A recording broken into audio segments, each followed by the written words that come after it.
Hi guys, and welcome back to part 2 of my FIFA 14 exclusive gameplay. The first part was I was PSG and Tobias Gaming was Man City, and this time round I am going to be who am I going to be? Dortmund, and he's going to be Barcelona. So this is the first half of the game. I had the second half last time, no goals unfortunately. If you haven't seen it as well, make sure you go back and check out that video. So I did talk a little bit about FIFA 14. I had just woken up. I still have just woken up basically, but I'm going to try and talk a lot more about it and give you a bit of a more in-depth feel. So I'm going to talk about the animations, what I've noticed about FIFA 14 to FIFA 13, and how the current gen, which is Gen 3 and Gen 4, compare. So I've played a lot of Gen 3 this week, mainly because I was given access to FIFA Ultimate Team 14. That will be coming up in another vlog video I've got coming out soon. So yeah, Gen 3 gameplay. It's a lot similar to the current FIFA 13, but the first touch, the dribbling, and there's a lot more different game mechanics. It will involve a lot of people changing the game styles, including myself. There was a trick I used to do, I did explain it in the first video, I think, where I would stop, start, and stuff like that. You really can't abuse that no more. You've got to manually think what you're going to do. You might see it in the background, what's happening as regards to the movement of the players when they pick up the ball. If you move sharply, you're going to completely fuck up the angle in which you're going to go, and you're going to give the advantage to the defender, who will just come along and take the ball off you, which is something we need to get used to. As I said, we've only played a few games. It's not, we're not 100% mastered it yet. Well, the game's not even 100%, so it could change. High through balls are overpowered. There is some nice new animations. I did a ball roll outwards, and with the guy's weak foot, I think it was actually Rude Hully, I was playing with a legend card, he pinged the ball with the outside of his foot, curled it outside towards the far wing, and it just curled perfectly for someone to crack it on the volley.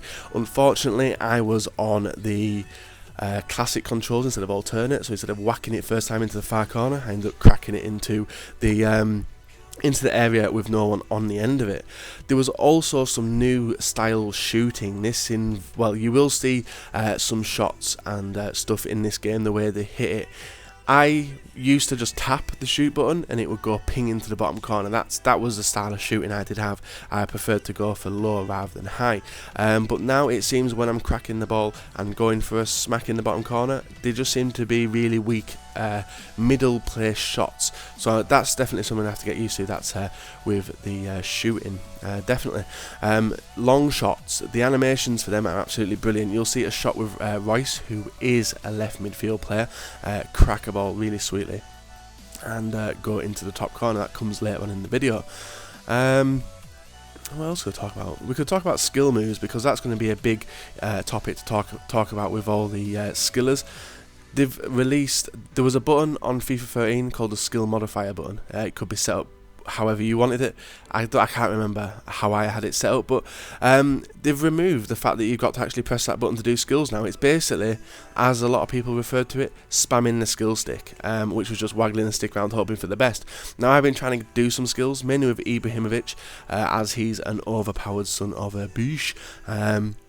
Really sound player, but some of the skill moves I couldn't do. The chop, I don't know if you had to press a button to do that.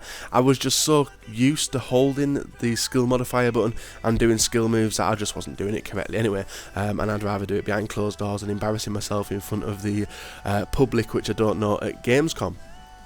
So yeah, when I get the game, I'll definitely be having to play with them skills and becoming the unofficial FIFA skiller, which I actually am. I'm also going to go and now talk about maybe something which could be quite controversial when the full game comes out, because as I did say, this game is at 100%. The stats which you did see before the game are not 100% correct and won't be until the transfer window slams shut and all the stats and stuff are updated for Ultimate Team and head-to-head. So the Robinho 75 and 78 that I've been tweeting about, probably totally incorrect. That's the first goal there, nice little shot. I don't even see who scored it, man. As you can tell, the graphics, the crowd, it just looks absolutely absolutely insane.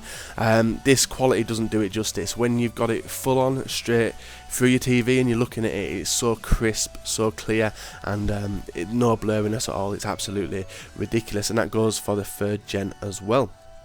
So I'm also going to throw it out there and say, with this game, it's not about pace. I know a lot of YouTubers have been stung in their ass previously by saying this game's not been about pace, and then boom, what's the game about? Pace. Players like S-Wine and Royce absolutely ripping shit up. But all the games I've played, and I know a lot of the YouTubers who have been playing it, including the ones who haven't got the gameplay, they will agree with me that off the ball, pace can be an issue with the high through balls, the through balls in general. You will confuse the defender and you'll be left through on goal. But with the battles you've got, pace will never unless the guy's got unreal strength like Ibra or Cavani, they've got pace and power. Them type of players will prevail. When you got a player like Aubameyang, Royce, in fact, like the small, weak, fast players, they will struggle like hell, and I have noticed it. That's why the reason I've been nailing PSG quite a lot over any other team is because of the strength and the power they've got up front. So when you're in, because I played Calfreezy Tobias in a wager match, and there's a few times they could have scored, they could have tramped it, but when one of my defenders had come along, gone boom, and nudged him out the way, and thought, fuck it, you're not tramping, son, you're going to score a normal goal and you're going to try your best. So I'm going to say it, this game will be about strength rather than pace, and I do hope that this is how the game stands, because it will open up a lot of, well, the people who are used to pace will struggle. I'm definitely going to be one of them. It'll take me long to adjust for strong, powerful strikers rather than the people like S1, and I hope that it just changes the whole style of game for everybody who plays it, including myself. As I said in the first video, I'm going to have to adapt my gameplay a hell of a lot and change it, and I probably won't be ripping players off KSI this year. It's going to be horrendous. That shot there in the background, what a goal I just scored with Royce, ridiculous. He is a left mid as well as S1 is a left mid as well. We have searched that, but then again, them positions could change. Absolutely brilliant shot. Smack keeper completely rooted. It is Victor Valdez, as we say. So guys, we're getting to the end of the FIFA 14 exclusive gameplay on my channel. If you haven't checked out all the other directors, at the end of the video there will be an annotation to take you off and go and view them as well, and they'll talk about topics they want to discuss, including the stuff I've already discussed as well. So guys, if you have enjoyed this video, remember to smash that like button, subscribe to me if you're not subscribed, and comment in the section below. I really hope you've enjoyed it. I've enjoyed bringing it, and until next time, see you all later. In the background now, you will see an image of club logos. If you want to see gameplay from any of them teams and the other YouTube directors, make sure you click on the annotations and you'll be able to check out their gameplay as well.